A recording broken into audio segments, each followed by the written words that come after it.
Pemirsa, semenjak diterapkannya Peraturan Gubernur Bali Nomor 97 Tahun 2018 tentang pembatasan timbulan plastik sekali pakai, belum seluruh masyarakat dapat melaksanakannya, terutama di pasar-pasar. Gubernur Bali Wayan Koster akan menerjunkan pihak terkait untuk melakukan penertiban terkait hal tersebut, sehingga Bali bebas plastik bisa cepat terwujud.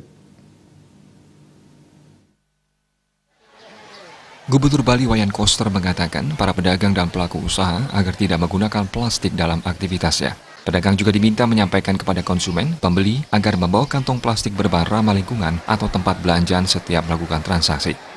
Sehingga Peraturan Gubernur Bali Nomor 97 Tahun 2018 tentang pembatasan timbulan plastik sekali pakai dapat diterapkan di seluruh lapisan masyarakat Bali menuju Bali bebas sampah plastik.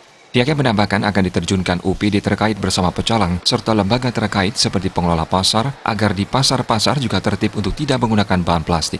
Dikatakan selama ini di pasar-pasar masih banyak sekali yang belum mematuhi pergub bebas sampah plastik. Nanti kita akan terjunkan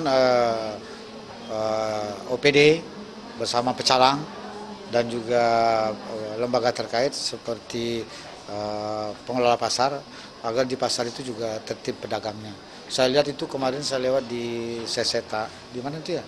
Sesetan ya? Sesetan. Mau ke bandara itu tas kresek warna merah dipakai bungkus-bungkus Banten segala macam itu masih banyak sekali. Gitu. Jadi itu saya kira harus ditertibkan. Ditertibkan itu kan ada sanksi itu. Jadi janganlah ya dilarang aja dia, disadarkan aja. Karena pergub ini nggak ada sanksinya. Ya, harus menyadarkan saja. Dengan kerjasama yang baik dengan seluruh stakeholder, pasar akan bebas dari sampah plastik dan Bali juga akan benar-benar bebas dari sampah plastik sehingga lingkungan menjadi asri. Ratna dan Murawira, Bali TV.